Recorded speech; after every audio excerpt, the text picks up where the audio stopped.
Guys ಎಲ್ಲರೂ ಕೂಡ ನಮಸ್ಕಾರ. ASP ಅಕಾಡೆಮಿಗೆ ಸ್ವಾಗತ. ಗೈಸ್ ಈ ವಿಡಿಯೋದಲ್ಲಿ ಮಾತಾಡ್ತಾ ಬರೋಣ ಎಷ್ಟು ಸಿವಿಲ್ ಪೊಲೀಸ್ ಕಾನ್ಸ್ಟೇಬಲ್ಗೆ ವಿಷಯವಾರು ವಿವರಗಳನ್ನ ಮಾತಾಡ್ತಾ ಬರೋಣ. ಹಂಗಿದ್ರೆ ಎಷ್ಟೆಷ್ಟು ಕ್ವಶನ್ ಬಂದಿತ್ತು, ಯಾವ್ಯಾವ ವಿಷಯಕ್ಕೆ ಸಂಬಂಧಪಟ್ಟಂತೆ ಯಾವುದರಲ್ಲಿ ಹೆಚ್ಚು ಕ್ವಶನ್ ಕೇಳಿದ್ದಪ್ಪ ಅಂತೇಳಿ ಎಲ್ಲವನ್ನು ಮಾತಾಡ್ತಾ ಬರೋಣ. ಓಕೆ, ನೋಡ್ಬೋದು. ಎಸ್ ಗೈಸ್,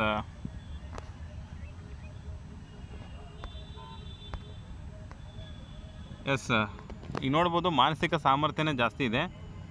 15 ಕ್ವಶನ್ ಕೇಳಿದರು ಗೈಸ್. ಮಾನಸಿಕ ಸಾಮರ್ಥ್ಯ 15 ಕ್ವಶನ್ ಕೇಳಿದರು. ಇನ್ನು ಪ್ರಚಲಿತ ಘಟನೆಗಳು 10 ಕ್ವಶನ್ ಕೇಳಿದರು. ನೈತಿಕ ಮೌಲ್ಯ ಮತ್ತು ಸೇವಾ ಮೌಲ್ಯಗಳ ಬಗ್ಗೆ 5 ಕ್ವಶನ್ನು.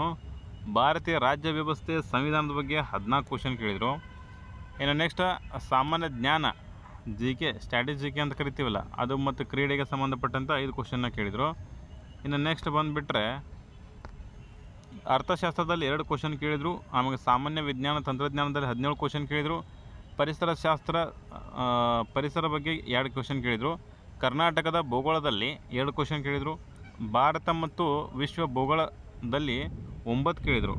ಓಕೆ, ಭಾರತ ಮತ್ತು ವರ್ಲ್ಡ್ ಜಿಯೋಗ್ರಫಿಯಲ್ಲಿ ಎಷ್ಟು 9 ಕ್ವಶನ್ ಕೇಳಿದರು ಗೈಸ್. ಓಕೆ, ಈಗ ನೆಕ್ಸ್ಟ್ ಮಾತಾಡ್ತಾ ಬರೋಣ. ಏನಂತಂದರೆ ಪ್ರಾಚೀನ ಭಾರತದ ಹಿಸ್ಟ್ರಿಯಲ್ಲಿ 5 ಕ್ವಶನ, ಮಧ್ಯಕಾಲೀನದಲ್ಲಿ 3 ಕ್ವಶನ, ಆಧುನಿಕ ಭಾರತದಲ್ಲಿ ರಾಷ್ಟ್ರೀಯ ಚಳವಳಿ ಮತ್ತು ಇತಿಹಾಸದ ಬಗ್ಗೆ 7 ಕ್ವಶನ್ ಬಂದವೆ. ಕರ್ನಾಟಕ ಇತಿಹಾಸ ಮತ್ತು ಸಂಸ್ಕೃತಿ ಬಗ್ಗೆ 4 ಕ್ವಶನ್ ಬಂದವೆ. ಸೊ ಟೋಟಲಾಗಿ ನಿಮಗೆ ಹೇಳಬೇಕಂತಂದರೆ 100 ಕ್ವಶನ್ ಆಯ್ತು ಇಲ್ಲಿಗೆ.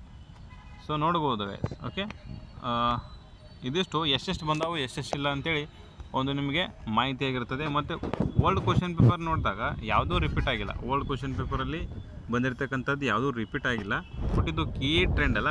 ಸೊ KA ಹೊಸದಾಗಿರುವಂಥ ಟ್ರೆಂಡನ್ನು ಅನಾಲಿಸಿಸ್ ಮಾಡ್ತಿದೆ, ಒಂದು ಹೊಸದ ಸೃಷ್ಟಿ ಮಾಡ್ತಿದೆ. ಅದನ್ನು ನೀವು ಅನಾಲಿಸಿಸ್ ನೋಡಿಕೊಂಡು ನೆಕ್ಸ್ಟ್ ಎಕ್ಸಾಮ್ನ ಪ್ರಿಪ್ರೇಷನ್ ಮಾಡ್ಕೋಬೇಕು. Okay, so KA first PC exam ನಡೆಸ್ತಿರೋದು 2026ರಲ್ಲಿ ಮೊಟ್ಟ ಮೊದಲ ಬಾರಿಗೆ. ಹಾಗಾಗಿ ಈ ಒಂದು ಫ್ಲ್ಯಾಶುವೇಟ್ ಆಗುವಂತಹ ಸಬ್ಜೆಕ್ಟ್ಗಳನ್ನ ನೋಡ್ಕೋತಾ ಹೋಗ್ತಿರ್ಬೋದು ನೀವು. ಓಕೆ, ಎಲ್ಲ ಕೂಡಿ ಒಟ್ಟು 100 ಕ್ವಶನ್ಗಳು ಬಂದವೆ. ಯಾವ್ಯಾವ ವಿಷಯಗಳಿಂದ ಎಷ್ಟೆಷ್ಟು ಬಂದಾವಂತ ಆಲ್ರೆಡಿ ಹೇಳಿಬಿಟ್ಟಿನಿ.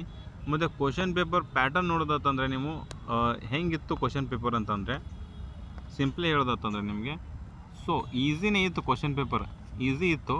ಬಟ್ ಈಸಿ ಇದ್ದಿದ್ದನ್ನ ಜಾಸ್ತಿ ಹೊಂದಾಣಿಕೆ ಕ್ವಶನ್ ಕೇಳಿದರು.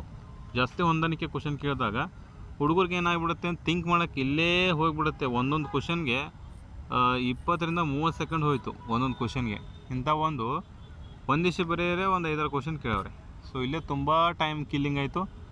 ಒಂದು 15 ನಿಮಿಷ ಇದಕ್ಕೆ ಹೋಗಿರ್ಬೇಕಂತೀನಿ ನಾನು. ಹಾಗಾಗಿ ನೆಕ್ಸ್ಟ್ ಕ್ವಶನ್ ಯಾವುದು ಬಿಡ್ಸೋಕ್ಕೆ ಆಗಲಿಲ್ಲ. ಹಾಗಾಗಿ ಇದು ಟಫ್ ಅಂತ ಹೇಳ್ತಾ ಬರ್ತಿದ್ದಾರೆ. ಬಟ್ ಟಫ್ ಏನಲ್ಲ, ಈಸಿನೇ ಇತ್ತು.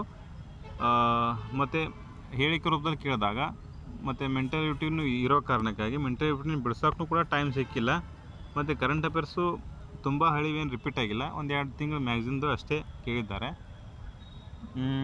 ಮತ್ತು ಇದ್ರ ಬಗ್ಗೆ ಏನಾದ್ರು ಇತ್ತಂದರೆ ಅಪ್ಡೇಟ್ ಕೊಡ್ತೀನಿ. ನೆಕ್ಸ್ಟ್ ಏನು ಮಾಡಬೇಕಂತಿದ್ದೀನಿ ಅಂತಂದರೆ, ಇದ್ರದ್ದೊಂದು ಕೀ ಆನ್ಸರ್ ಸಿಕ್ಕಿದೆ. ಸೊ ಕೀ ಆನ್ಸರ್ನ ನಾನು ಸಂಜೆ ಅಪ್ಲೋಡ್ ಮಾಡ್ತೀನಿ. ಓಕೆ, ಕೀ ಆನ್ಸರ್ ಯಾರಿಗೆ ಬೇಕಲ್ಲ, ಸೊ ಕೆಳಗಡೆ ಡಿಸ್ಕ್ರಿಪ್ಷನಲ್ಲಿ ಲಿಂಕ್ ಕೊಟ್ಟಿರ್ತೀನಿ. ಆ PDF ಇಲ್ಲೇ ಕೊಟ್ಬಿಡ್ತೀನಿ. ಓಕೆ, ಆ PDF ಡೌನ್ಲೋಡ್ ಮಾಡ್ಕೊಂಡು ನೀವೇನೋ ಮಾಡ್ಕೋಬೋದು ಅಂತಂದರೆ ನಿಮ್ಮ ಕೀ ಆನ್ಸರ್ ಕೂಡ ಚೆಕ್ ಮಾಡ್ಕೋಬೋದಾಗಿರ್ತದೆ. ಓಕೆ, ಇನ್ನು ನಾನ್ HK ಇದ್ದಂಥ ಅಭ್ಯರ್ಥಿಗಳು ಮಾತ್ರ ನೋಡ್ಕೊಳ್ಳಿ. ಈಗ ಯಾವುದೇ ಕಾರಣಕ್ಕೂ HK ವಿಭಾಗದ ಅಭ್ಯರ್ಥಿಗಳು ನೋಡೋಕೆ ಹೋಗ್ಬಿಡ್ರಿ. ಯಾಕಂತಂದರೆ ನೆಕ್ಸ್ಟ್ ನಿಮ್ಮ ಎಕ್ಸಾಮ್ ಇರೋದ ಕಾರಣಕ್ಕಾಗಿ ನಿಮಗೆ ಒಂದು ಆತಂಕದ ವಾತಾವರಣ ಸೃಷ್ಟಿ ಆಗಬಹುದು. ಓಕೆ, ಅರ್ಥ ಆಯ್ತು ಅಂದ್ಕೋತೀನಿ. ಓಕೆ, ಇದಿಷ್ಟು ಸ್ವೀಟ್ ಆ್ಯಂಡ್ ಶಾರ್ಟ್ ಮಾಹಿತಿ ಆಗಿತ್ತು ಗೈಸ್. ಈ PDF ಏನಾದರೂ ಬೇಕಾಗಿತ್ತಂದರೆ, ಮತ್ತು ಇದೇನಾದರೂ ನಿಮಗೆ ಈ ಮಾಹಿತಿ ಏನಾದರೂ ಬೇಕಾಗಿತ್ತಂದರೆ ವಾಟ್ಸಪ್ ಮತ್ತು ಟೆಲಿಗ್ರಾಮ್ ಗ್ರೂಪಲ್ಲಿ ಹಾಕಿರ್ತೀನಿ, ಅಲ್ಲಿ ಕೂಡ ಜಾಯ್ನ್ ಆಗಿ. ಮತ್ತು ನೆಕ್ಸ್ಟ್ ಕ್ವಶನ್ ಪೇಪರ್ ಬಿಡಿಸ್ತೀನಿ ಪೊಲೀಸ್ ಕಾನ್ಸ್ಟೇಬಲ್ದು.